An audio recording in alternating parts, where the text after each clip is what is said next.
All right, I think we are rolling. Hello, everybody. Welcome to another forecast. This is the astrology for January 2024, part one. I'm doing this in 2 week chunks now. So if you were with me in December, we did two there. I think it went okay. I think people are liking it. So we're going to do that again today. And I'm going to be your astrologer for today. If you are new to us, there is a chat over on the right-hand side of your screen. You can put comments in there. Let me know where you're here from. If you're finding this later, feel free to comment below if you ever want to share anything. I think before we get into the new stuff, we're going to talk about the old stuff. And I guess let me just bring up the chart because we're going to need it soon. But actually, let me see if do I have any announcements? I don't think so. No, I don't want to save that password. Announcements, I guess, I'm still doing readings. I'm always doing readings. If you like my style of interpretation today, if you like how I'm putting things down, you can always book this as a reading and I can do this, but with your chart. Um, and I also do elections. That's kind of I'm not, I guess I shouldn't advertise that because I am paused right now, but I think I'm going to get the elections rolling again soon. I needed a little bit of a break to wrap up. I had a lot of stuff going on this last winter, fall time, but elections will be opening back up soon. I'm also doing synastry readings. I'm not sure if you're familiar with that, but if you're not, it's basically relationship astrology where I look at two charts of people. It can be someone in your family, someone you work with, a business partner, your marriage partner, whoever that might be. We can talk about you together. Best friend, literally doesn't matter. Or any other questions you might have. If you want a smaller chunk of time, I do have shorter readings that are only 45 minutes. So if you don't need like the whole song and dance, astrology, your own chart, and you just want to discuss one thing or an event or, timing of something, we can do that too. So that's my stuff. You can see all of it at www.aligninglightastrology.com, and that is linked below. All of that's linked below. Another thing that is below, now I will bring up the clock. Thank you for sitting through my little advertisement. We are going to be looking at some dates of interest, which for today we're going to really get into Mercury stationing direct. Mars, that happens around the 30th, 31st. First is when Mercury is stationing. So that's a nice way to start out the new year. And then we have Mars entering Capricorn on the 4th, Capricorn New Moon on the 11th, and then Mercury entering Capricorn on the 13th. So pretty much like by mid-month, we're having a big Capricorn party. There's going to be several planets in there. And then later, everything will move into Aquarius. But for today, those are our big four things. And then, of course, try to fill in the blanks in between. Let's get to old business and like what's going on right now. So right now, as I record this, it is the 27th of December, and we are having a beautiful full moon in Cancer. So that's going on. I did cover that better in the last forecast, December part two, if you're interested in looking at Capricorn full moon there. So that's been going on. Just maybe a little on that. Our last new moon was in Sagittarius. So I guess let me get to today. This is right now. You bet I chose that on purpose. That Taurus rising with Jupiter there. Um, but our last new moon was in Sagittarius. And this full moon that we're having is in Cancer. So there's something, and I talk about this in my last forecast, but there's something that is drawing together topics that have to do with the Sagittarius and Capricorn parts of your chart that are now coming around to the Cancer areas. So for instance, with me, this is my 11th house of friends, groups, and Cancer is my 6th house of health, disease, how I take care of myself, my daily obligations and duties.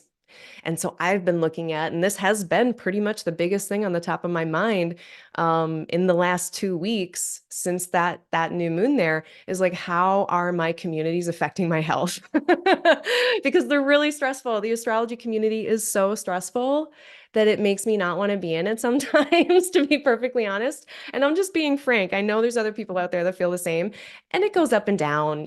This is normal. Any relationship, there's going to be ups and downs. I'm in a down right now, and I'm like, how is this affecting my health? And then also, being my midheaven personally is in Sagittarius, I had to ask that question too of my work and my daily grind. And are my daily regular checking in with my chores and my daily obligations of my life? I don't show up to an office space, I show up to this desk. How's that going? And how is that tying into my overall midheaven career life path? And I'll give you a hint.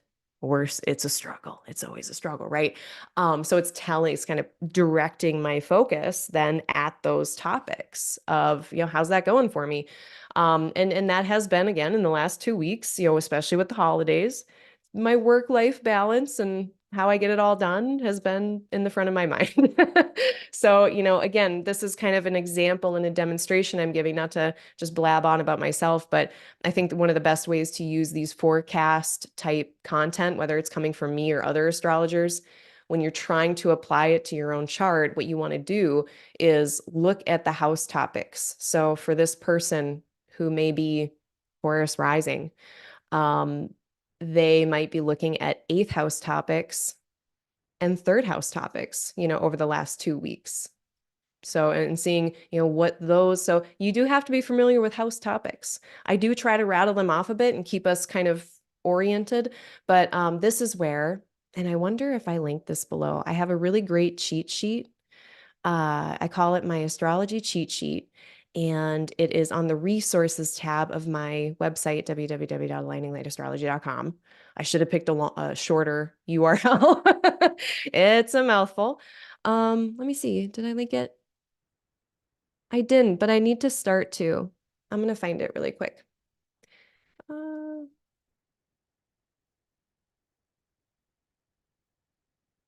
Cheat sheet.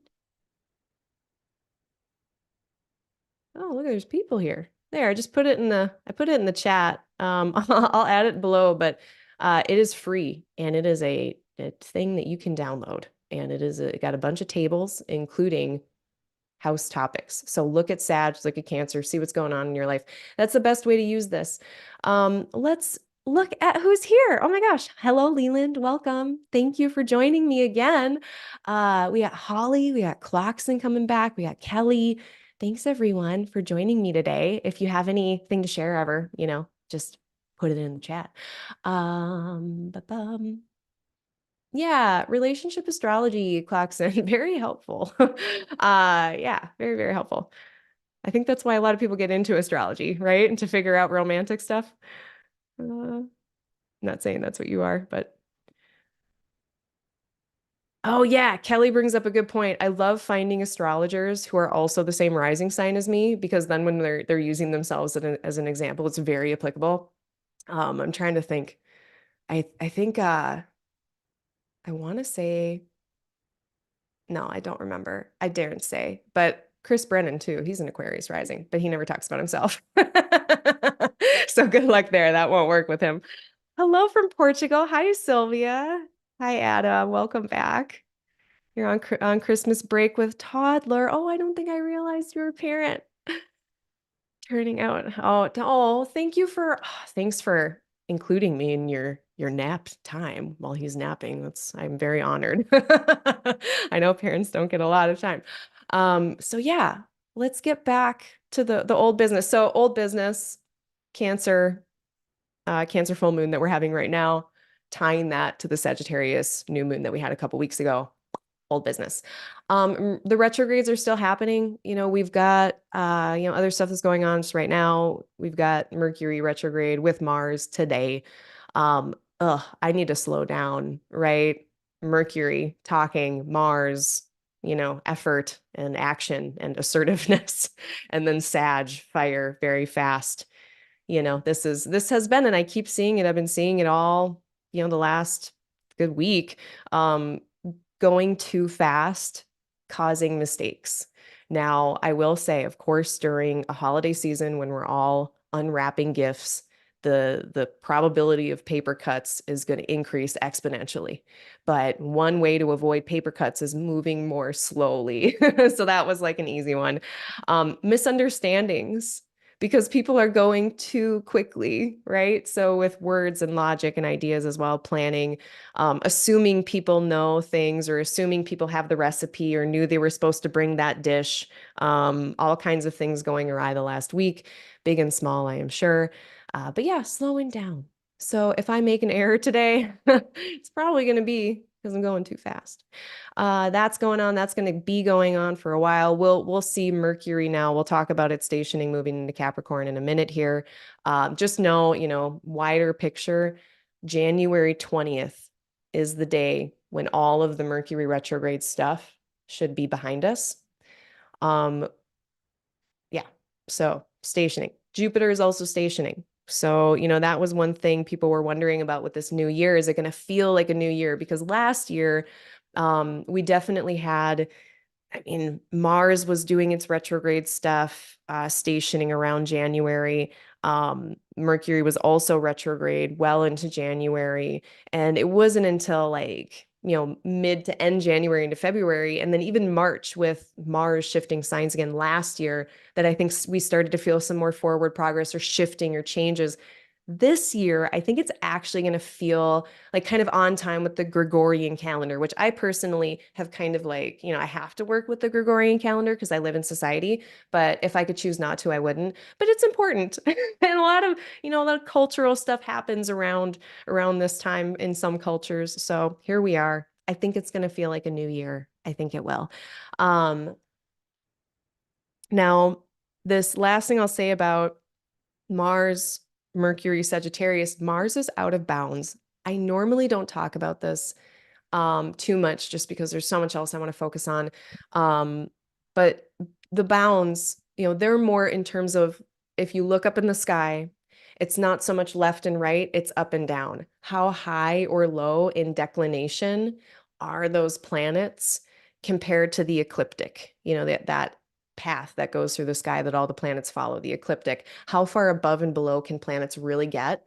And when they get to the outer bounds of that, that is seen symbolically as that planet being a bit more extreme. They're not playing by the rules as much. They're going rogue a little bit. So like Mars, out of bounds right now, and they're going to be out of bounds for most of this month till it's like about mid-January, late January, they start to get more in the realm of that ecliptic, closer to where the sun, would be taking that path. Anyway, that's going on. So that means this is all even spicier. Beep, beep, beep. So, I guess one thing I did want to mention is, happy holidays, everybody. We're on the other side of it for the most part. Or some, I shouldn't say that because, in my family, at least, we're still celebrating well into January, sometimes just depending on schedules. So with that in mind, holidays, we're still in them. Yeah, they're not over. It's going to be complicated for some of us. It's kind of forced upon us as like this happy time. And I think for a lot of us, it is more of a mixed bag of joy and fun and excitement to see family, especially that we haven't seen in a while. Food reasons, of course, food reasons. But it's also a complicated time depending on how much loss you've had or complicated stuff in your life. It can be hard. And this isn't a really super great, this isn't a great type of thing around, such energies to have. It's just restless and kind of irritable at worst. I think the more mundane thing I'm seeing with Mercury, Mars, and Sag, it's just busy. It's frenetic. It is very scattered, and I had been using the thing of too many cooks in the kitchen, and I saw that. That definitely was a thing. Like people are like, yeah, I'm just in the way. I need to like leave this space. Yeah. I've already heard one story about political misunderstanding, argument happening, awkward discussion because people didn't understand political terms or whatever. So, for those of us who are having, who struggle with that or have family that can be very abrasive or even harmful in their rhetoric, especially around the holidays. Yeah, I don't blame anyone for not wanting to deal with that or be around that. But for people who are kind of, able to manage that long game strategy, be forewarned, if you still have holiday gatherings in front of you, this is not weather to pick, you know, trivial fights. Of course, if it's not trivial, go for it, but pick your battles. Put want that the Viking meme. Pick your battles, put them down. That's still too many battles. Put some battles down. And this is something we're going to talk about in a little bit more detail too eventually, but this is all happening with a Neptune square. Like, if it already wasn't a little dicey, this makes it extra dicey. So just be careful about that. I don't know. It's just, I don't trust it. And it can be, I'm going to get to there is like a few good things I saw about this combination, but I'm seeing that more once Mercury is direct and kind of moving away from Mars. That would be good. That would be an improvement and maybe where we can see some more constructive parts of this square, but they're not here right now. They're not here yet. Okay, that's happening. I guess, last thing, hypercriticism and unsolicited advice. Watch out. It might be coming at you. You might feel compelled or impulsive, even out of a caring place to provide some kind of feedback on someone. Again, pick your battles there. Just be careful, be discerning.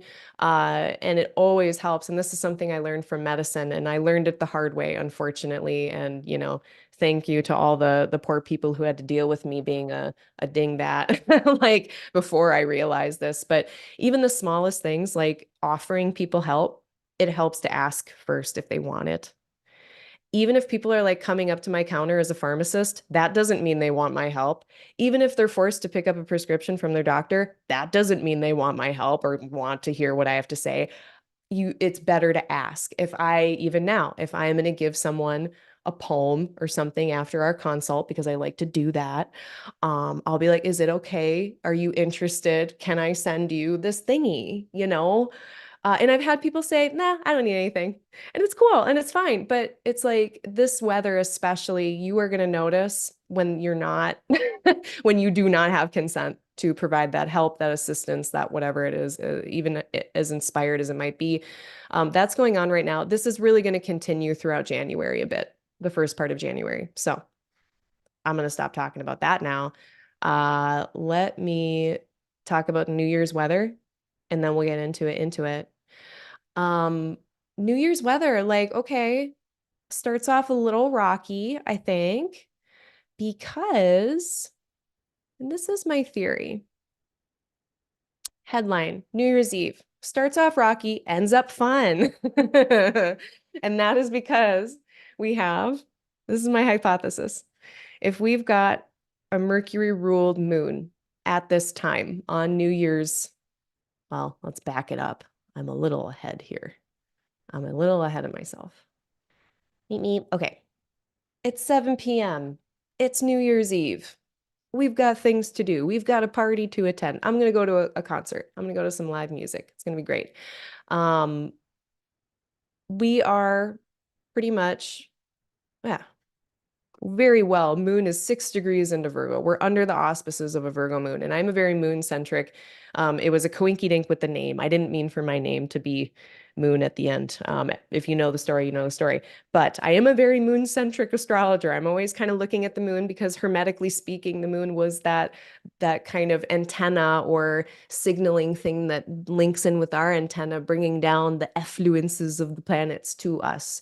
And so the moon is very important. It's like the closest thing we have to our lived experience. And we've got a Mercury ruled moon. Well, how's Mercury doing? Not very great. They are in antithesis, not well resourced, very creative and resourceful, and all of the good things I talked about last month. But yeah, just condition wise, if we're being very technical, this is a retrograde Mercury in antithesis. It's near Mars still, which is spicy. And then it is also in this square, which I know it's moving away from it right now, but it's a slow Mercury. It's about to station and run right back into that Neptune. So we're not out of the Neptune waters yet. This is just very confusing. It's all of that kind of, moving too fast, making mistakes, misunderstandings, miscommunications potentially. So just watch out for that as you're heading out, making plans. If the weather is funky, definitely don't take any chances, leave early. I would say that without astrology, but here, extra, extra, extra, exclamation points. Um, that's how the night starts. And I looked at a bunch of time zones across the planet just for fun to see like what is the rising sign everywhere as we are entering into this time. And so like here we've got Leo rising and then we've got Virgo rising. So then, oh, sorry, wrong day. Here we go. We have Leo rising and then we have Virgo rising. And so it's like, oh, well, who's ruling the chart at like, at least in my location at 10 p.m. I'm going to be out and about. Not only do we have a Mercury ruled moon, but we have a Mercury ruling the whole chart. So this is like, you know, just over communicate, be careful, move slower. But then what happens is as the night moves along, we start to get Libra rising. And Libra rising swoops in just at the last minute. It's like basically, what? Geez Louise. Um, what did I do? Yeah, there she is. It's like the last hour of the night. And the only people who don't get Libra rising at midnight are the people in Oceania, Australia. I'm sorry. I looked up Canberra, Australia. Um, Libra has not risen yet. So we don't get a tropical chart that's ruled by Venus. And I think once we get to Libra rising territory around 11 p.m., 11:30 into the midnight part, then Venus is going to be in charge. And she's in like the party zone. And it's like the softer, funner parts of the things that are going on in Sagittarius right now. So this feels good. And I'm like, yeah, okay. So night starts off a little clunky, but I think we'll be having fun by the end of it. So yeah, that's my little New Year's forecast. Let's check in with the chat before I launch into the first here. Well, no, not that.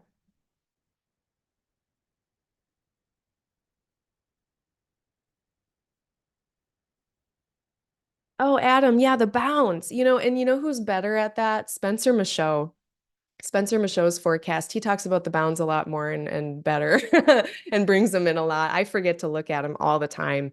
I have not integrated them into my practice as strongly, but I did look because, I am too online. And like I was mentioning before in my little personal mama, I don't want to be online this much. And it's because like I look around and ever since, things really got flared up in October with the conflict and the genocide in Gaza, man, it's hard to uh, be regulated. It's really hard to stay regulated. And for me as a practitioner where I work with people one-on-one, it's really important that I keep my energy regulated so I don't harm other people. And P.S., I actually have clients from these places that are in conflict. I've talked to people who are currently like have had to flee Ukraine. I've talked to multiple clients who have had to flee places of conflict. Uh, I need to be regulated for my one-on-one work that I'm doing in this planet.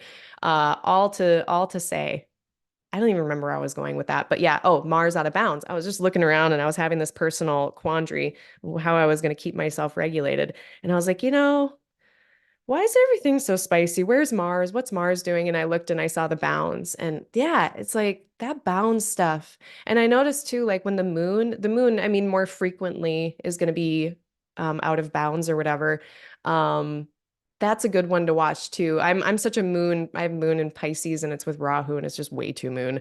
So more moon than anyone ever needs is probably why my name is this or whatever.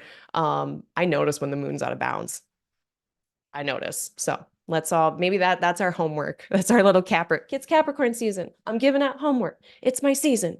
Our homework is to look at the bounds and we can listen to Spencer Michaud talk about it better because he's more of an expert on that. Anyway, okay, let's get to the deets.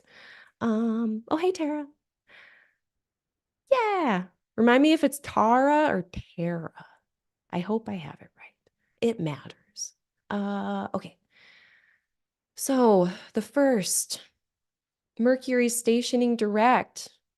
Venus is going to be getting out of this square with Saturn that she's been in. So I guess here's the coolest thing about Venus entering into a new sign, which this is about to happen. So yeah, sure. Let's go back again. December 29th, 30th. So we only have a few more days of Venus in Scorpio. As much as I've been loving parts of Venus and Scorpio, I've watched every cult documentary I can get my hands on or is given to me, basically. Like it's just been like cult documentaries coming at me. Watch out, but that's coming to a close in a few days. And then we're getting this awesome mutual reception between Jupiter and Venus. Now, these two areas of Taurus and Sagittarius in our charts that really aren't that connected in terms of aspect.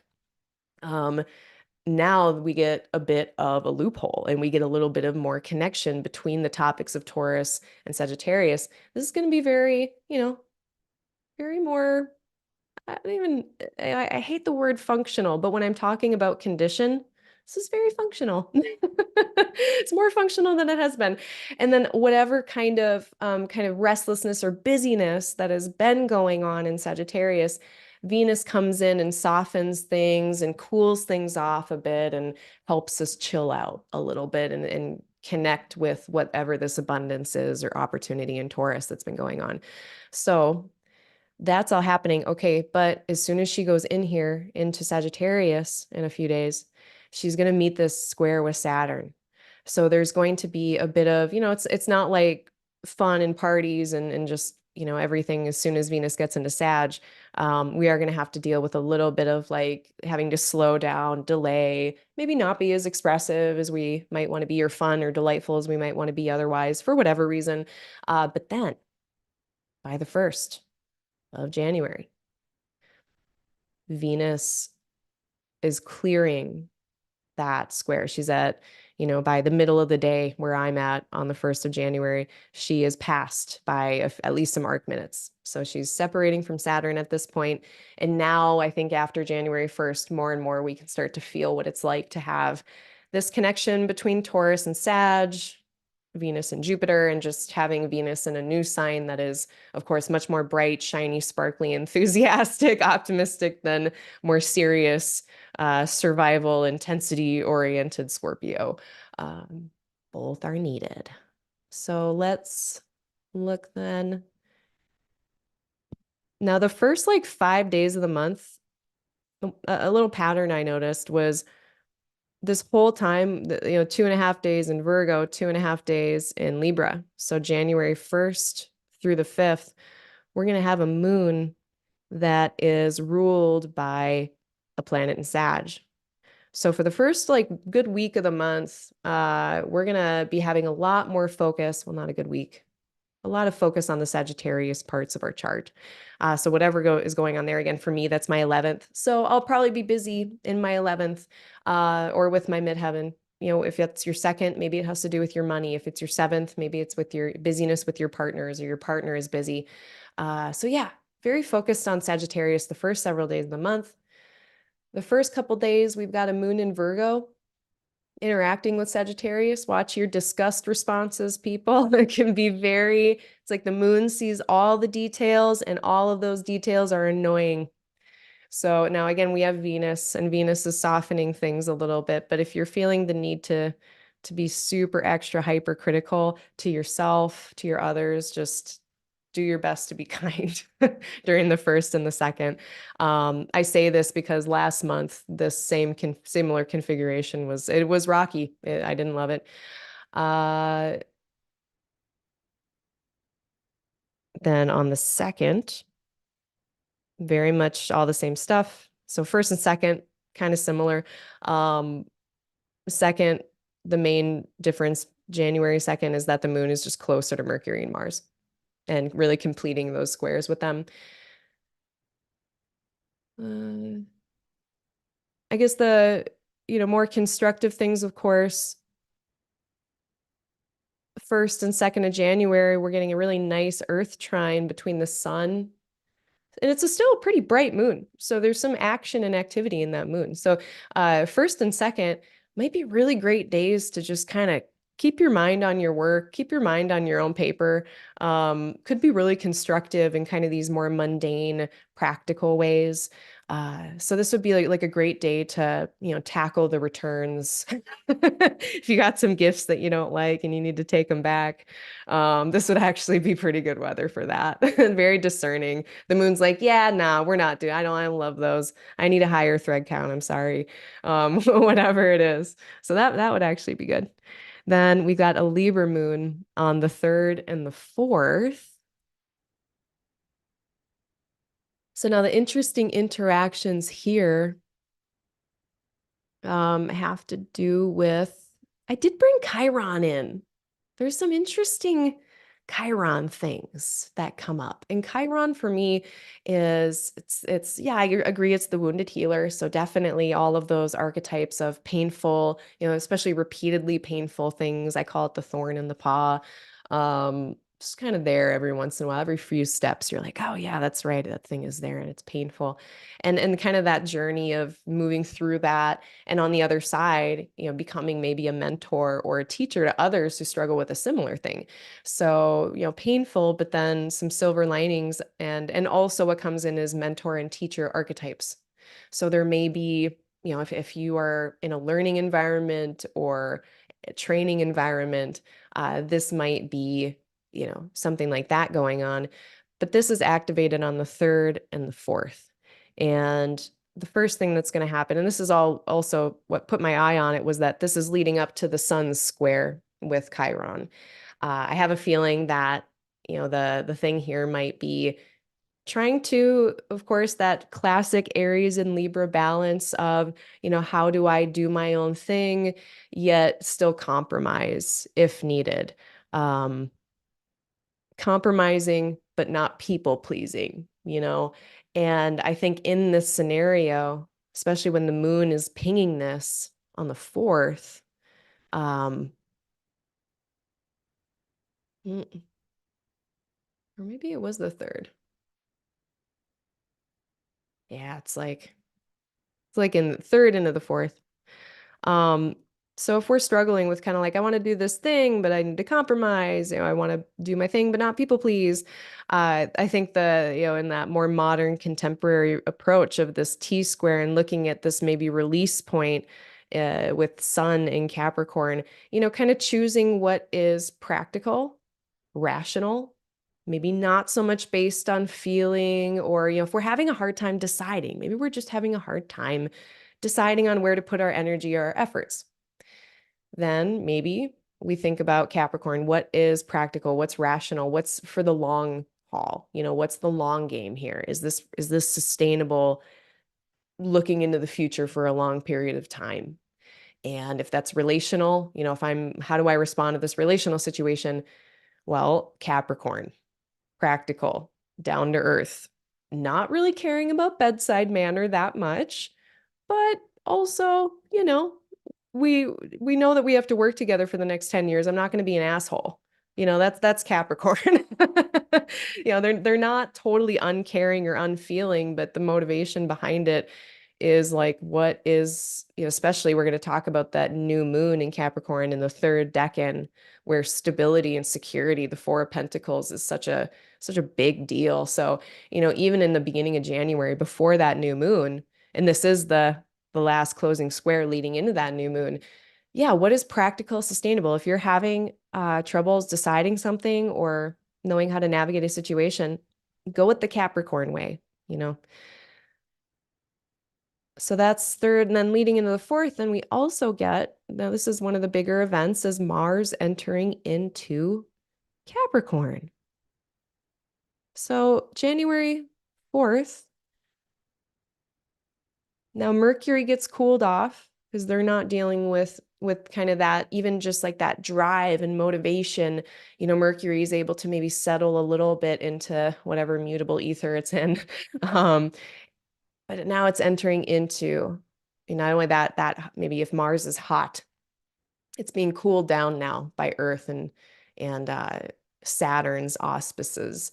So another nice thing here. No more Mars Saturn square. I know that it's been separating and it's been waning, but we still by sign have had a Mars Saturn square for the last 6 weeks. And getting out of that, I think, is going to be really, really nice. Um, Mars Saturn square is frustration.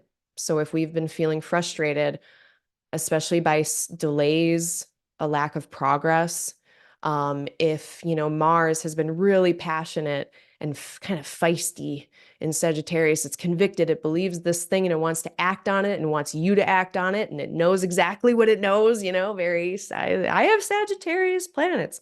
I can say this. My chart ruler's in Sagittarius, and I used to be a little, I still joke about it, but I used to be a little dictator in my own brain. I had to figure that out, sort that out for myself so I wasn't a dick. Um, but so I'm projecting, but I see it around me. Also it takes one to know one. I know it because I did it. Um, Mars, so passionate, and then kind of being delayed or stymied or impeded somehow in what it wants to go after or what it wants to do or act on. Um, and Saturn in Pisces, that is one, it's a softer Saturn, but it's still Saturn. Saturn says no, it says slow down. It says, have you thought about all these things? Have you thought about the long game? Have you thought about the long term? Um, that's gone now. So as of the 4th, we don't have to deal with that anymore. And now we get a nice sextile. Big fan of these two in sextile or trine. And then we get a very effective Mars, who now, Mars is effort and motivation. And now in Capricorn, it has edges, it has boundaries and borders to work within. It's that quote unquote container, where it's a directed energy now, and very strategic. This is a strong Mars. So we're also getting strong Mars stuff of strategy, knowing the order of operations, the motivation, the drive, maybe a sense of urgency that is given kind of a nice channel to put that effort into. I dig it. I'm excited about it. What else about this? Oh, and we get to the Earth trine thingies. So this too, this is nice. Like we get Mars and it's going to be in a sextile with Saturn and also a trine with Jupiter. So this first, especially the first, like, how long does this go on? First week, first 10 days, I'd say, of January. We are seeing, oh, geez, Louise. Yeah. Yeah, the first good 10 days. Look at that. Just so darn constructive, productive. And it is in these slower, nocturnal, responsive signs. So it's not like this, constructive, but not in like a fast, busy, frenzied way. Constructive as in I'm being methodical and taking my time to think about this and strategize and make, especially Taurus getting involved. Okay, what is our plan A, B, C, so that we can maintain stability even after we've started it. So I think this gets into the 15th, but over the last 2 months, I remember saying, if we look back at October was weird. We had eclipses. November was a little regroupy. December was rough. December has just been a lot. Now, January, February, I feel like the train is back on the rails, shit's back online, and we're starting to make forward progress on things, especially things that have had to do a lot of review, rearrangement, reorganization. I dig it. I dig January very, very much for this reason. So I digress. We get Mars into Capricorn. And again, that happens on January 4th. Mars is going to be there for 6 weeks. So that's going to be a nice 6 weeks of a very functional motivation. All right. What else? Oh, you know what else this is going to be good for? Of course, the Mars ruled areas of our charts as well. So looking at the house topics that are in Aries and Scorpio in your own chart, now those are also cooking with gas at this point. Really, really going. That's another thing I forgot to mention too. Looking at Mercury stationing direct around the beginning of January, then our Mercury ruled places, Gemini, Virgo, those areas of life will also be moving forward a little bit. For instance, okay, Mercury rules my eighth house of Virgo. My eighth house of Virgo has to do with complex finances, stocks, bonds, trading, retirement planning type stuff. And what happened to me is that I realized I've got some weird retirement money somewhere, and it's with one of these big companies that likes to play with your money in banks and like trade it all around and like, we're helping you, but then they just like lose your money, which is whatever. I that got put in my face. That got put in my face again. I had been avoiding it like I usually do. I just don't look at the envelope because I don't know what it is. And I'm telling on myself so bad. But I think I was like, you know what? I'm gonna figure this out. I'm gonna figure out what the hell this all is. And so for me, I think Mercury stationing here in the few days, and I was already planning. I didn't even think about this, but this falls right around the timing. I was like, I'm going to call these people and figure this out. So I'll probably be doing that because I'm very busy. I can't do it, the next few days. But I think by the time Mercury is stationing direct, I'll be dealing with my eighth house bullshit then. So that is all happening again. I digress, but Mars getting into Capricorn, great for Aries, Scorpio stuff in your chart.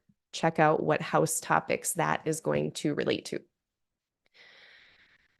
Okay, so then on the 5th, what do we got going on the 5th? So now we've got the moon in Scorpio, kind of plugging itself into this first decan of the nocturnal signs that continues to be kind of interesting just because of the Jupiter and Saturn influence. So this looks, moon in Scorpio, of course, not the most comfortable moon, not the most well-resourced moon, but look at all of the connections it's making. So I'm thinking January 5th is going to be kind of a busy day for us and could be insightful. We're dealing with water and earth here. It might just be more of an internal kind of insight day, but also maybe very constructive or helpful in some way. I like those days. They look nice. But okay, moon square Pluto. Also, that is something that I skipped over. That is heavy. Moon in Scorpio can be heavy at times. But yeah, also it's like the moon coming off of that square with Pluto. That can be, and sometimes that's just pressurized situations. It's like it's just the day that you have to give the presentation at work, and you want to impress your boss or something. Or like the last time I had a moon square Pluto, I was meeting like my partner's mom. It's just like important, maybe heavy pressurized relationship situations. It doesn't have to be anything funky, but I think just January 5th in general is probably going to be a busy day. And then I had galvanizing. That was a word I used. So with all the stuff the moon is plugging into here, very galvanizing maybe. Maybe really like Mars coming in here and being like, yes, this is what we're doing. And this is the correct order of operations. Very strategic. And the moon is all like right in line with that. They're like, yeah, buddy, that makes sense to me. I'm in strategy land. I understand that. Now, I think maybe if we get too much of that Capricorn, Saturn, Mars, Scorpio energy, we can get into a little bit more control or wanting to control the outcome such that it causes tension. So great for planning, great for moving forward with stuff. If on the 5th and 6th, if you're feeling like, this needs to turn out just like this, or this needs to just end up this way, or like it's causing tension, or the plans are causing tension, or the timeline is causing tension, that is our signal that we're doing too much here. We're getting too intense. We're kind of doing that malefic energy of like tight grip on stuff. That might be kind of the downside of the 4th and the 5th, but I'm not too worried about that. Mercury's closing in at this point too on its final square with Neptune. So this is the 3rd of 3. So, this first week still of January, I know I was talking more like, right now, December 27th, because Mercury is also squaring Neptune right now. But this extends because Mercury stations and then it has to clear this third pass with Neptune. So this is kind of Mercury retrograde protocols. We are over communicating. We are not assuming. We are not jumping to conclusions, which this is a horse that is fast, that can jump very quickly and very high to conclusions. So yeah, don't do that. And then you'll be just fine. But Mercury is definitely like fifth, pretty much toward the eighth, ninth. Like we need to get to the eighth or the ninth. Then we start to get Mercury back online more and more and more and more. So this month in general, if you have logistical, earthen things to do, like sending letters, packages, emails, buying and selling, doing commerce, Mercury is even in the word. So buying and selling, signing contracts, you are going to have a better time the last half of January. The first half of January, not great for that. Now, what this is cool for, inspired ideas. We get Mercury being that, in Sagittarius, it's so creative and resourceful with how it communicates things, and it's able to tell stories and to put together all those pieces of data into an overarching thing that makes sense, like a theory or a story or, larger idea or concept. Mercury can really help with that. Even, if Mercury's kind of like, everything's important. How do I put this all together? It's kind of stressful for Mercury, but they can do it. Favorite like Mercury Sag person, Brene Brown, researcher, storyteller. Of course she is. But Mercury here with art, spirituality, ideas, visions, putting the details to the visions, that, being passionate, taking that inspired passion and making plans on it. That more kind of mystical, nebulous realm of things, that's really good for the first half of the month. Second half of the month is when I'm going to be like doing my books and getting ready for tax season. So I'm going to wait. I feel pressure to do it now, but the weather's not good. So I'm just going to wait on that more mundane Excel spreadsheet stuff until end of January. Okay. What else? Yeah. Oh, the other dates too. So 3 of 3, look back if you're interested. November 27th. That was the first one where Mercury squared Neptune for the first time. Then today is the other one, December 27th. Here we are right now. It's happening. It's going to happen. Oh, it already happened. Just kidding. Yeah, I guess it was maybe more yesterday, December 26th into the 27th. That's when that was happening. And then the last one, January 8th. So January 8th, and then even 9th, it's a little touched with it, it's still so close. Like it's like Neptune's touching it still. So I wouldn't mess around with the 9th too much either. Now, after the 9th, that is when we start to get our logistical, rational, more the detail-oriented things back online.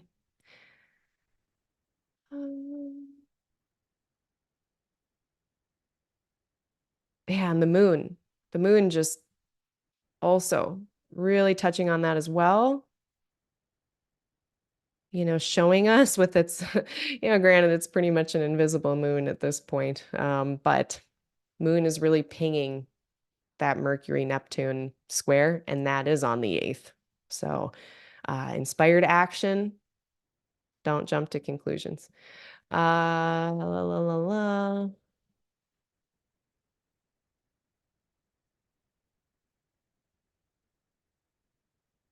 I think Mars invisibility. Okay. So I'd already mentioned one thing, Mars going into Capricorn, that speaks to an improvement in the functionality and forward movement of Mars ruled stuff in your chart. So the house topics that have to do with Scorpio and Aries for you. For this chart here, this imaginary Gemini rising person, that would be 11th house topics and sixth house topics. Now, the other thing is that Mars as the sun, because the sun moves faster. So let me actually just animate this. We can see the sun moving away from Mars. Here, let me just. So yeah, by March, they're about 30 degrees away from each other. right now, they're about 10 degrees away from each other. So we see between now and March, the sun slowly moves away from Mars. So my point here is Mars is becoming visible around the 6th. So here we get the sun at 15 degrees, we get Mars at about 1 degree. This is very dependent on several factors. Visibility depends on the atmospheric conditions of your location. It depends on your location on the planet and, when certain sunset and sunset phenomena are actually apparent to you with your eyes. It's 15 is the mathematical convention that we use to kind of at least get an idea of when this might happen. But essentially what's happening throughout January. So think of this just as an increasingly more relevant thing as January progresses. Mars becomes visible in the morning sky. So if I actually shift this around to the morning, here we go. We can see Mars is rising before the sun. So Mars is in the morning sky, and it may, in some locations, start to become visible in the morning sky. And Mars's significations likewise will become more visible and louder and apparent. And also the stuff that you have in the houses that are ruled by Mars will become more apparent, louder, progressive. Uh, so that's for better or for worse. It's not good or bad, but if you've been kind of waiting for things or working on things behind the scenes, being more public about certain things, this for me partially is going to be, I'm going to start to advertise my synastry stuff a little bit more loudly. I'm going to actually announce it online, and that I've more been doing quietly will be louder, and it has to do with my 10th house. So here it would be like maybe you've been thinking about not being friends with someone or a group, maybe not being part of a group anymore. And it becomes more visible as Mars gains visibility if you're a Capricorn rising. Maybe if you've severed yourself from some aspiration, maybe there was some goal that you were moving toward, and now you've shifted that. Now it's going to become more apparent um, after the first week of January as January progresses. So that'll be really important. Now, morning star Mars as well is a feisty guy. They really, that morning star energy, it's diurnal. It's kind of like daytime diurnal, more masculine energy that's more outward and wanting to influence things around it, which is kind of interesting because Mars is in a nocturnal, more responsive, quieter sign of Capricorn. So this is like, usually we would think of Capricorn Mars kind of having its head down and getting stuff done and working on stuff. Now here we get a morning star version of that. So it is going to be, I think, a little louder than a usual kind of nocturnal Earth and Mars is going to be. So yeah, it feels great. I'm very much looking forward to it. Personally, I'm looking forward to it. It feels vital. It feels like very vital. Okay. Let me check in on the chat, see how people are doing. Hello, Timothy. Welcome. Hoot hoot to you as well. Love owls very much. I think owls are Pallas Athene-ish. I think that's a symbol for her. I think owls are also a symbol for Lilith, depending on the century. Adam says their partner has a Capricorn stellium and very familiar with the vibes. Yeah, I have a feeling I know which ones I was talking about, but I won't go back there. Um, yeah, Leland, January is rocking. Yeah, I think it's gonna be good. And I dare I gamble to foretell something being good or bad, but I just did. Okay. On the 6th, Mars becomes visible depending. Moon is in Scorpio. What else? Sun square Chiron. So that was interesting. Now, a square between Capricorn and Aries, just that alone feels like having to make an adjustment with pacing. So Aries is going to want to go faster. They're going to feel an impulse. They're going to want to do it. They might just feel really passionate or inspired to do so. And Capricorn is asking the questions of, like, well, how does this fit into the bigger picture, the longer game, the longer strategy? And in what ways do we need to slow down or be more methodical? And that with a square can lead to tension. This could be a recurringly challenging thing with it being Chiron involved. Um, but the sun wants to express. So there is something in Capricorn that also would like to be expressed, and it just has a different way of doing it.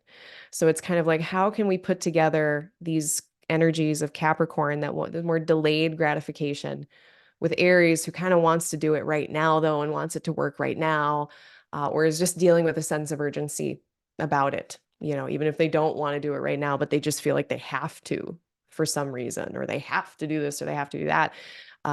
That fire is really being kind of tempered by Earth here. So when it comes to the 6th and the 7th, there might be something kind of funky or just needing slight adjustment with your pacing. That's what I would say about that.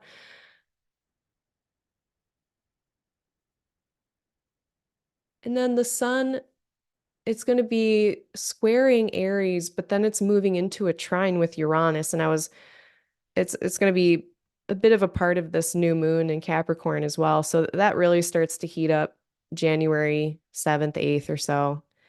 6th, 7th, 8th. This is just a lot of, maybe insight, sudden breakthrough with material world stuff. This is like me accidentally learning something on Excel.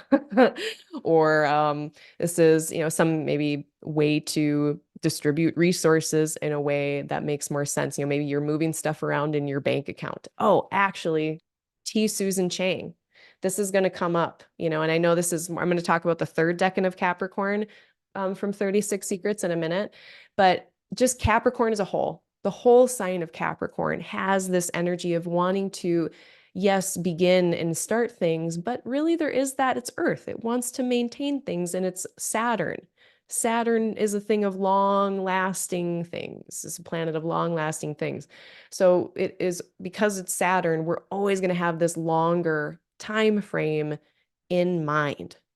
And with that longer time frame in mind, with all of the Saturn kind of seriousness, we also might have some nice breakthroughs or insights about how to do that, how to have stability, how to have that kind of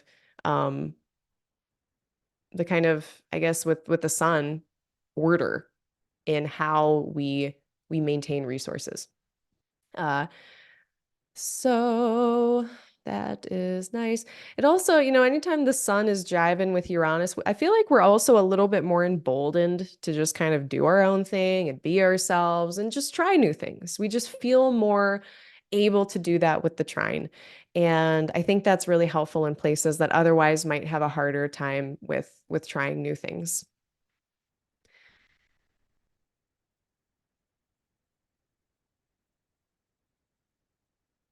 Okay, so then we get to the 8th. This is that day where we're talking about, the Neptune, Mercury. So again, just to review, really great for being spirited in, having passion for something, really inspired action, kind of visionary with this energy. And then we've got a lot of kind of more material, methodical world things happening at the same time, which I think is a beautiful combination. But this is not great for material world facts. Again, on the 8th and 9th, just keep your head on a swivel. Not a great time for buying and selling, I don't think. Just because, unless you read the fine print, just read the fine print, just be careful. Um, get the insurance, maybe, unless you're at a rental place with cars or whatever. Okay. On the 11th, we get a Capricorn new moon. So now we will bring in the Decans. Let's get our fun wheel.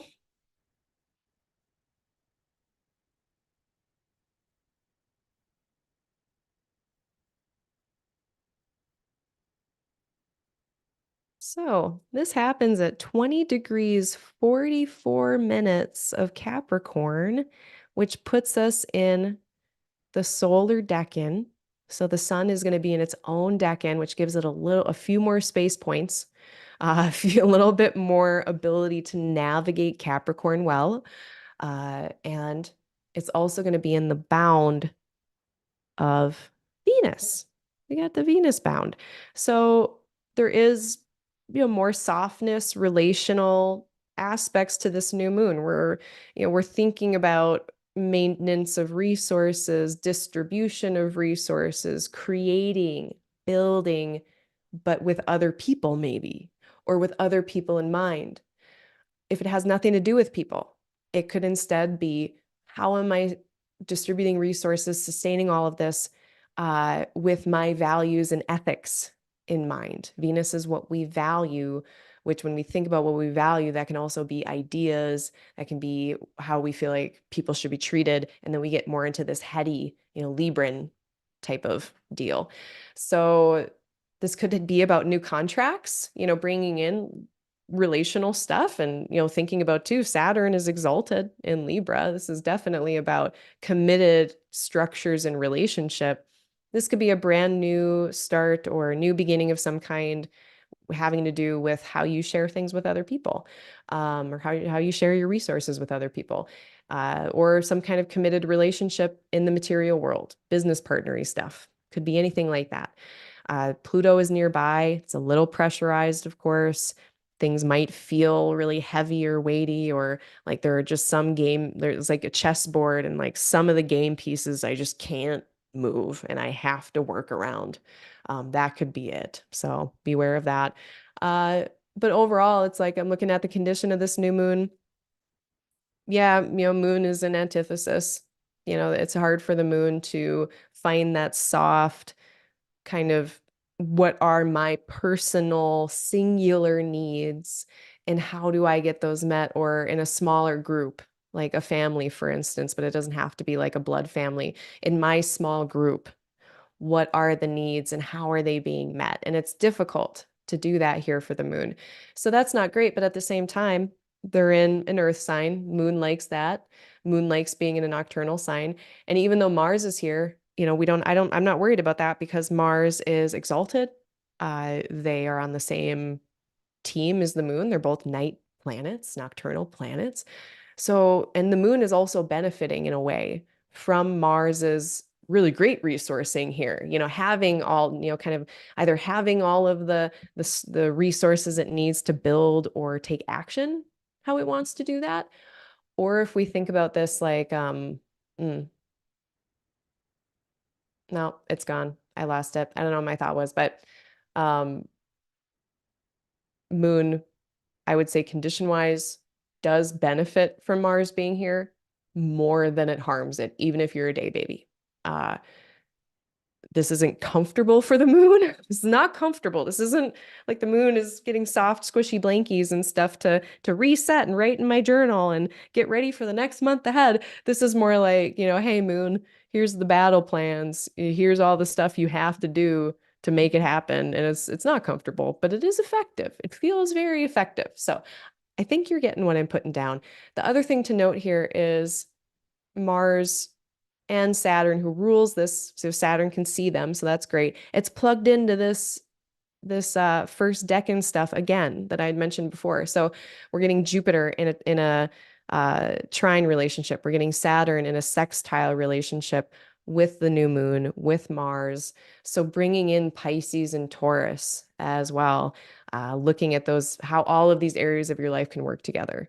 So, I mean, as far as new moons go, moon in Capricorn is one thing, but overall, this sky, I like this sky. I like this new moon. It feels like a very sober but constructive new chapter for something if you want it to be. And that can, sometimes that's internal. Sometimes that's us just being like, I'm going to deal with this differently from now on. And it can be as simple as that. And that can be your new moon. Just, I'm going to do this differently.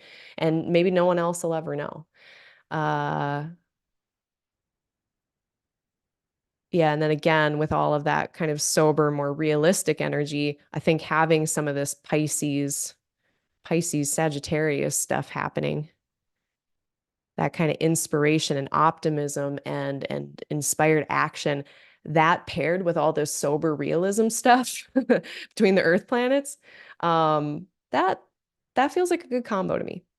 I don't think it's going to be like we're not going to be like somber and soggy as much as we maybe are galvanized, resolved. And then on the 12th, we get the moon entering into Aquarius, and we are actually going to get a bit of a benefic enclosure uh, when the moon is in between a little square with Jupiter and a sextile with Venus. So the 12th looks kind of nice. Even like, 12th and 13th, I think the whole time the moon is in Aquarius, just even by sign, getting those rays from the benefic planets. And it's going to be in an inversion. Mars and Saturn won't see the moon. So on the 12th and the 13th, these feel like days that might feel a little softer, a little more leisurely, stable, less chaotic. Um, and I guess Benefic Malefic Enclosure Calculator from AstroSeek. I did link it below if you're interested. This one in particular on the 12th runs from 6:28 in the morning Central Time for pretty much the whole day on the 12th into the wee hours on the 13th. So effectively just the 12th is the Benefic Enclosure. 13th is nice too. And the 13th, we also get Mercury moving into Capricorn. So that'll be the next thing we talk about.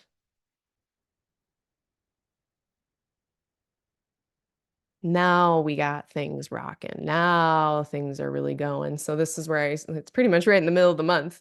All of our material logistical thingies, they start to move along quite a bit better.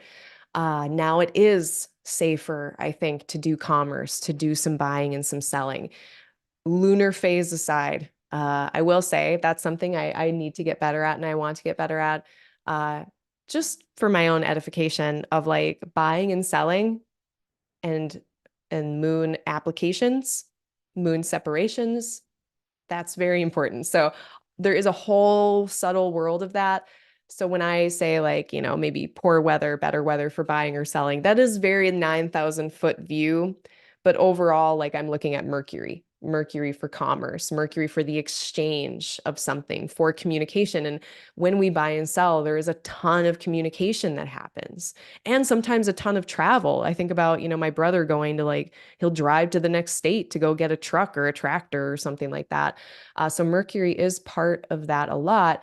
And on the 14th, that all becomes much more functional. So looking good.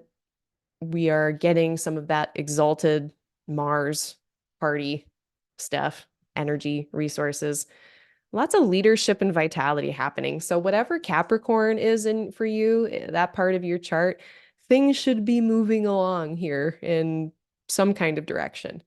Uh, let's see. So now I will say, in terms of this whole Mercury retrograde story, January 20th is when we are out of the post retrograde phase. So if, at this point, it's like we're 2 weeks after the station, things should be wrapping up, resolved, getting kind of smoothed out if smoothing out is needed.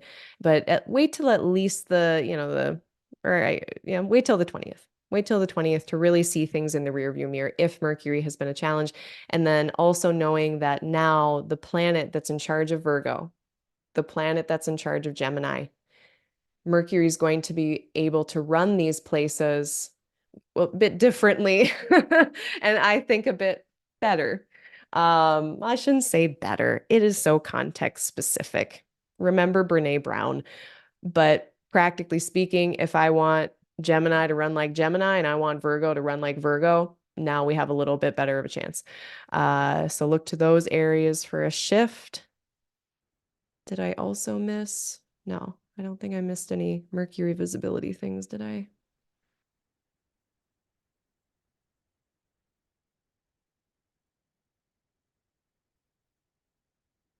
8. No, I think I did. Oh no, that happens in December. So Mercury is going to be, that's another thing too. So both Mars and Mercury, both are going to be increasing in visibility in the morning sky all month. So I was mentioning Mars things, Mars ruled areas of the chart being louder with that increased visibility in the morning sky. Mercury, same thing. So both of those areas of our chart are going to be much louder as the month progresses.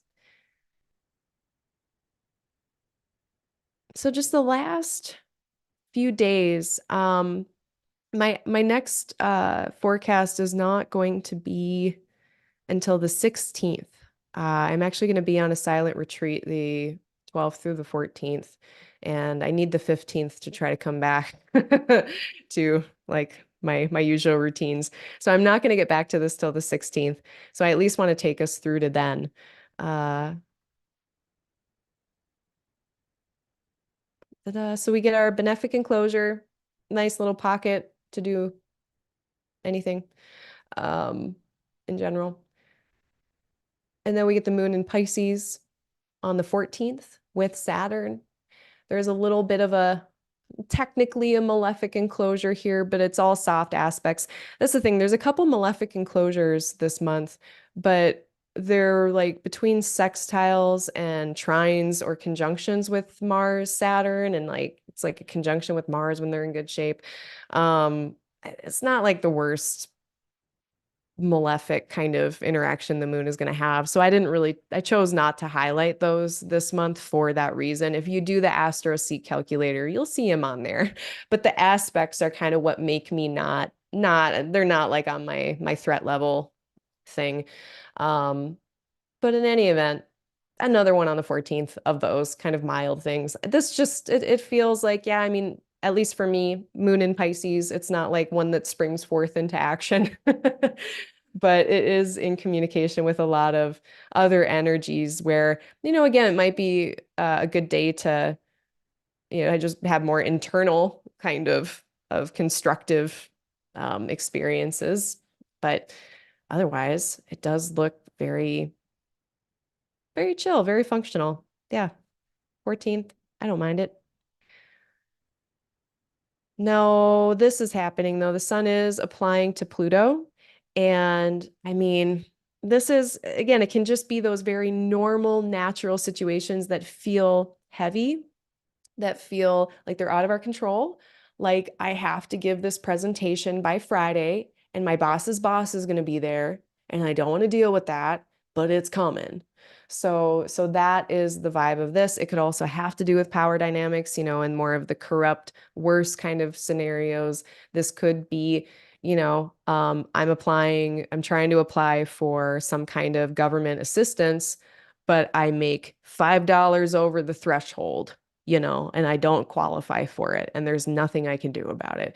That would be like a really rough kind of Pluto in Earth situation that involves power dynamics and a bunch of bureaucratic bullshit that Capricorn resides over. Um, so yeah, I'm not saying this is great, but at the very least, we might be feeling a bit pressurized. So having outlets for things if you're stressed, go take a walk, pull yourself away from it. If you're focused, we can get hyper fixated with Pluto and hyper focused on things. And with all of this, very constructive energy around too, it's like also Mars and Mercury get roped right into it. So if your mind is just hyper fixated on something on like the 14th, 15th, 16th, like, yeah, let's just look. So Sun clears Pluto by like the 20th. So it's kind of like this middle 10 days when the sun is building up to that. So, like 15th through the 20th. Um, if we're feeling just really our mind is just pulled or we're just tense or we're clinging to something, just be aware of it and take care of yourself, be kind to yourself, go for a walk, take a bath, take a shower. Because again, Mars, our motivation, our action, and then Mercury, our thinking, planning mind, they're pulled right, it's like they're pulled right into that gravity well. So yeah, think of this Sun Pluto thing like a little gravity well that could very well suck Mars and Mercury right in. Now, let's say you have some project you have to finish. It's like, it's up to you, Jenkins. You've got to give the presentation by Friday. It's got to be you. This is also the ability to go into that gravity well and bring Mars and Mercury and get a bunch of shit done. But, and what makes me skeptical, especially on more on the 15th, the moon, actually, like this is like if I could choose a day, mm, this could be a good day for certain types of spiritual, like psychologically introspective activities, whether or not you use pharmaceuticals or not. This looks good for that. I don't know how much moon in Pisces and Neptune is going to want to put in a bunch of effort. Like that's more like I would like to take a nap. I would like to read a book. I would like to just watch a movie. I don't want to, deal with whatever this is. We can get into some of those escapist tendencies. So, maybe this is the answer a bit. It's like the problem and the solution to our problems. The 14th, if the 14th is kind of intense, this 15th could be a day to try to then decompress from that and pull ourselves away from that and maybe some therapeutic types of like, yeah, I'm just gonna like play this video game or watch this movie so I can just come back down to more of a regulated place. Uh, which usually, people kind of naysay that kind of strategy toward regulation. But I think, it's like the Buddha actually says this. There's this, I don't remember where it's from, what sutta it's from, but he's going over all of these ways to deal with the mindfulness of mind of like when I'm thinking about stuff, how do I have awareness that thoughts are happening and not get so, sucked into those thoughts such that, I identify with them and I become those thoughts. And he goes through all of these strategies to unhook from that. And at the very end, he says, and if none of these things work, just think about something else. If none of those things work to get regulated on these days, on the 14th and 15th, just think about something else. Yeah, and I mean, I laugh, but I've had to do that myself with really intrusive thoughts, or certain types of PTSD-ish types of symptoms. Man, sometimes just got to change a channel and play a video game. So the 15th, that might be the thing. Um, might want to rest, might want to take a nap. The sun's going to be sextiling this. So yeah, the sun sextile Neptune, that's another thing all on its own that can be so great for just, especially across Capricorn, where we can bring earth and things, we can bring these Piscean visions into reality. It's like these things that we hope for or wish for under the Jupiter places. Saturn can kind of be like, okay, what do we need to do to make that happen? This is just like also very great for any kind of, again, spiritual, artistic types of pursuits. I know we don't normally think of Capricorn as either of those things, but Capricorn, I think spiritual, especially spirituality, there's a lot there. So this could be a very nice day. Again, if the 14th was kind of intense for whatever reason, even the 15th, be a good day also if you need to focus all of that intensity onto a spiritual practice. All right. Let's see. I think moon applies to a square. Yeah, so I guess last little bit. So then moon does get into Aries. Now, we just had one of these. It was a few days ago, but if you want to think back to the 21st, what were you up to on like the 20th, the 21st? You very well may have been, powering through something, maybe a last big effort of gift buying and wrapping, maybe some last big run to the grocery store for everything that you need. That could have been a thing, but we're having another one on the 5th, 16th, 17th, and then we get the moon receiving a ray here from the sun and Pluto, from Mars and Mercury. And that is active for a couple days, 2.5 days, where 16th, 17th, it feels like we can power through a lot. We can move mountains at the same time because, especially because Rahu is here, the North Node in Aries, adding a bit of confusion, a little bit of not quite, just confusion. Uh, don't overdo it. On the 16th to 17th, rest if you need to rest. Rest as much as you're working if possible, because we can tend to overdo it and maybe even harm ourselves by going too hard at something. If you are feeling any kind of restlessness on the 16th or 17th, any kind of physical outlet with the moon in fire, sometimes we want to do some. So even like doing something with your hands, like crocheting or knitting or whatever it is, that can be any kind of movement, even if small, can be really, really helpful when the moon is in a fire sign. So that might be really helpful those days. So yeah, that's what I have. That's the first 2 weeks of the month. So just to review, first part of the month is really still very mutable. A lot of Sagittarius focus, uh, facts, details.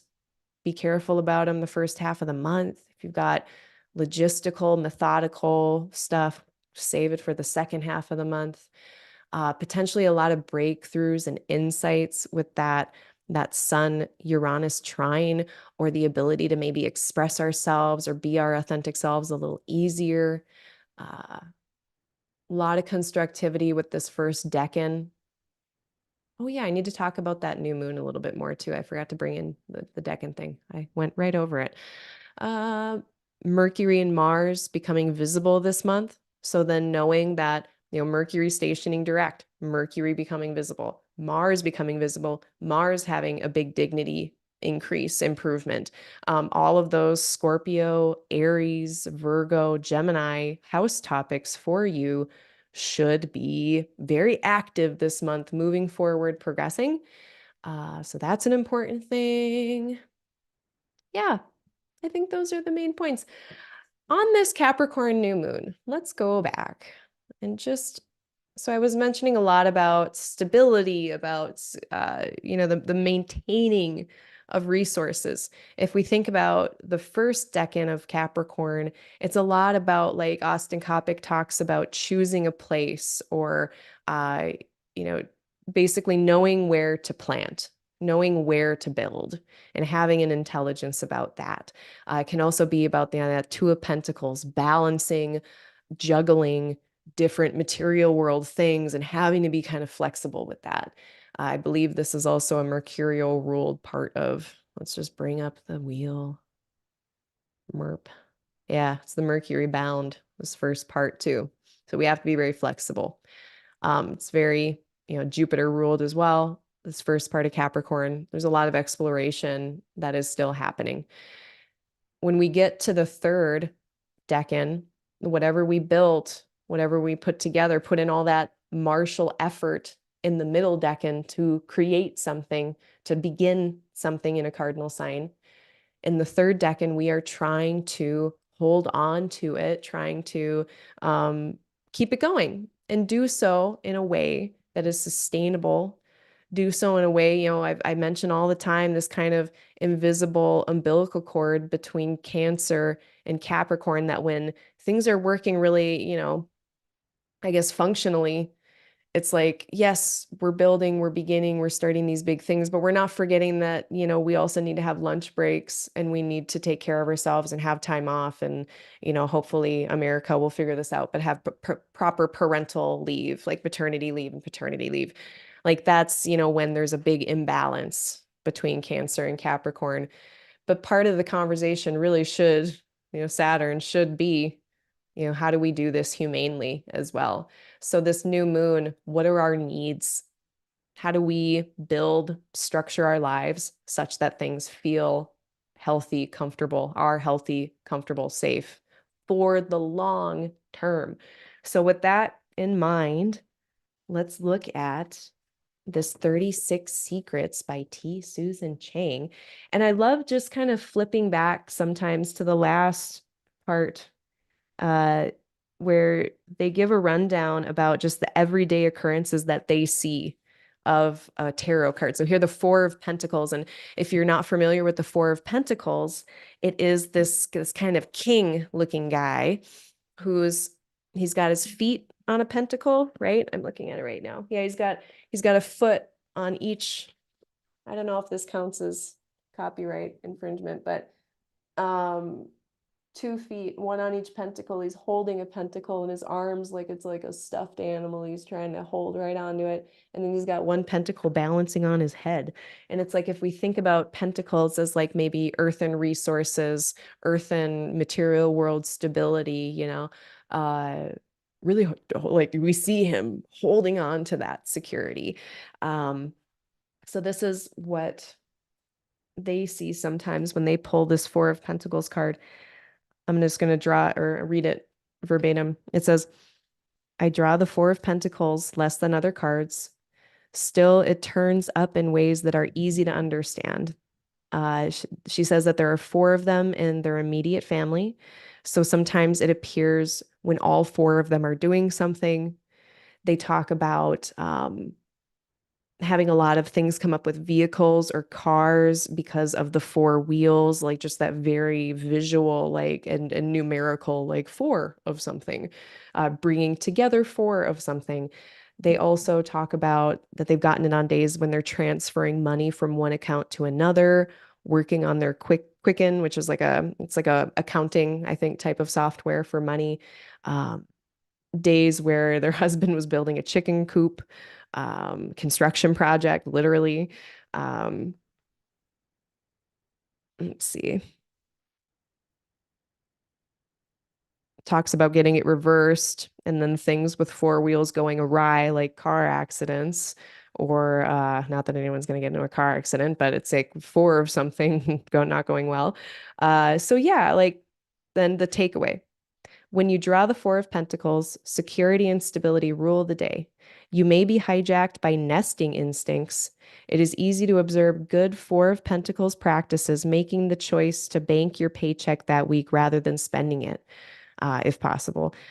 Better yet, squirreling it away for your retirement fund. That long term, long game. I mean, Capricorn works on decades, eons, even, cosmic glacial paces of time. So for us, humanly, a lot of times that, material world for long term, yeah, retirement plans.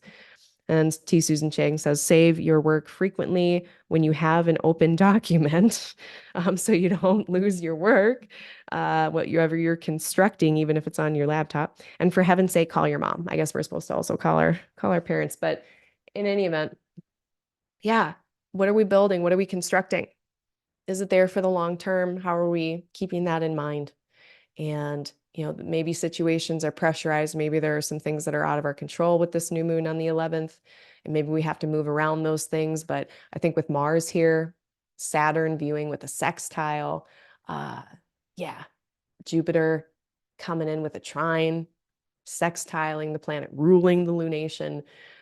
I dig this new moon very much. I'm looking forward to it. Okay, that's what I have. Let me check in with the chat, see if there's any final things we need to wrap up. Oh, Timothy, thank you for clarifying that. Yeah, the owl stuff, Pallas and Lilith both. Yes, and it's funny because like I have really strong not Lilith but Pallas stuff in my chart. It's conjunct my sun, Mercury, Neptune in Capricorn, and even long before astrology, I've always had owl stuff. People give me owl things. There's owls everywhere all the time in my life. And then last year, I had my first Capricorn profection year in a while that brushed up that area with Pallas in it. And that year, this was last year, like actual owls. Like I've never in my life heard that many owls like hooting out my window. It was amazing. And that was like all year. So yeah, there's something about the owls for sure. Yeah. I wonder where your palace is. And then Jade comes in, morning star Mars, day versus night charts, better for one versus the other?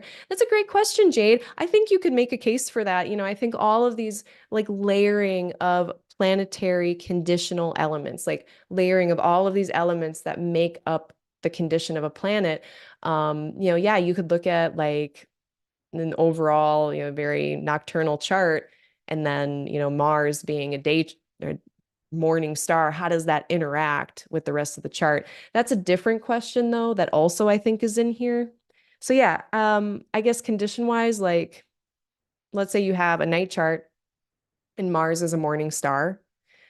That that combination I'm not familiar with. I've never read it. I don't think I've read anything about that. I don't know. Does anyone else, have you read anything anywhere about how to treat that? Because that particular combination, I don't think it, I think if Mars is a morning star, that's its own thing. I'm going to put that in its own bucket. And then Mars condition is a whole nother topic. I don't think like if I'm asking Mars what their preference is, I don't think like they're going to be in worse condition being a morning star. Same thing. I would say the same, like Venus, let's say Venus, or no, let's do a different one. Let's say Jupiter. Jupiter is a diurnal planet. If you have a night star Jupiter, you see it in the evening sky, evening star Jupiter, that doesn't make Jupiter in worse condition. Final answer. Thank you. I had to muddle my way through that one, but yeah, such a good question. Thank you, Jade. Clear as mud. Hi, everyone. Dux Noctis. Hi, welcome back. Good to see you. Belated happy. Oh, thank you. Yeah, it was my solar return yesterday. My goodness. Let me complain. Yet I promise this is the last time. I don't promise this is the last time. I'm thinking, yeah, I say that, but this is the beginning of my year. I just had my solar return yesterday. And the only good thing about it was that the moon was separating from all this and not applying to it. Yeah, I had like something like this. Yeah, it was like Scorpio rising, this, the moon with this. And if I look tired, it's because I am. I have not been like this entire time that we've had this Mars Saturn square. My moon is in Pisces. So like it's just been I am so much looking forward to Mars not being in Sagittarius. Unfortunately, I do have it built into my year. And the moon in my solar return chart is also in this mutable square with this malefic thing, this or T square, malefic T square. I have a malefic T square with the moon, and it's on my moon. So I don't know, I might not be on I'm thinking I need to be on the internet less this year if I want to survive. I think it's too activating. I'm too activated. Uh yeah, not good at all. I wish I would have gotten the Cancer moon. That would have been fine. I would have enjoyed that. Now, I do also, this is actually a fun point because I have a dynamic thing in mind all the time. So for instance, let's say you have a solar return chart like this. Uh, Even though, like, yes, this is baked into the year, this moon, this Gemini moon at 27, that's right on my natal Chiron as well, activated throughout the whole year. But I also know that the moon very quickly after that goes into Cancer and gets in better shape. And I'm like, my way of interpreting this is that I also think that as my year progresses, I think that it will be more like the moon in Cancer. I think I can extrapolate that, yes, this day is baked into my year, then it's the whole day that can kind of reflect as a fractal that whole year, including the fact that I know that that moon's going to move 13 degrees this day. And so as my year progresses, I think it's more going to feel like the moon in Cancer. So I think this will just be for the first few months, and then things will move on a little better. So yeah. What else? Thanks, everybody. I appreciate your birthday wishes. I don't know if it's just because I'm a curmudgeon Capricorn, but my birthday being like right with Christmas, I was never celebrated during the day because all the kids were like with their families. So I'm not gonna have a birthday party like on the 26th. That would be absurd. So it was always delayed, and even now, like it's there's always so much else going on. I just don't even think about it. And the fun part is that I keep getting reminded, and they're like, "Oh, that's right, it's my birthday." But Oh, thank you, Leland. That's so kind. Yeah, I do. I don't talk about it much and I need to talk about it more, but I do super stickers. So if my forecasts are helpful, if they help you plan your weeks ahead and help you kind of know when to do things or when to wait to use your effort, to maximize your effort, that's what I try to do. If you get that kind of help, that's what I'm going for. Feel free to hit the like button. Feel free to subscribe if you want to keep up with this. Best way to support me. Super stickers and booking services. And if you have, this is a good time for my every single time I make this announcement, I need to. Don't let me forget. I have a sliding scale. So if for whatever reason money's tight or, especially it's more mostly if you have a bunch of conditions, circumstances listed, but if you are oppressed, if you are affected negatively by oppressive structures, if you are someone who is marginalized, someone who is disenfranchised by the systems that be that are so messed up, you don't have to pay full price. So don't. I have a sliding scale. You can check it out and learn more at www.aligninglightastrology.com. Or like if you're a single parent, if you're older and you're on a fixed income, man, if you have to choose between drugs and like your healthcare drugs and like food or rent, yeah, you qualify for a sliding scale, right? So okay, what else?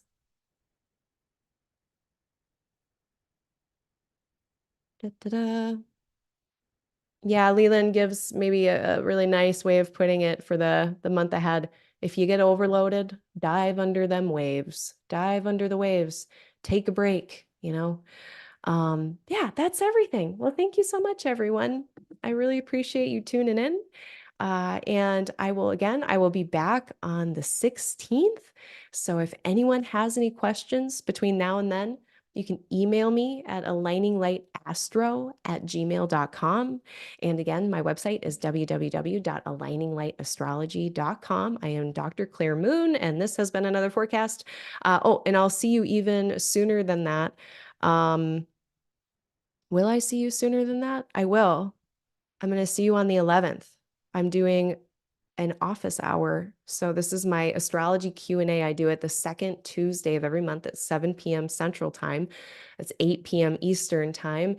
And I'll be doing that again on the 11th of January. I usually do a call for questions. I probably will again. So watch out for that on Instagram. You can always email me too if you have questions you want me to cover. But I think that is it. All right. I hope everyone has a great new year. Safe travels, safe New Year's partying. Be kind to each other, be kind to yourself. I think that's it. Yep. Give your loved ones hugs. I feel like people need more hugs, especially if you're in the northern hemisphere. I feel like when the sun goes away, people need more hugs. So yeah, do that. All right, my friends. I love you all so much.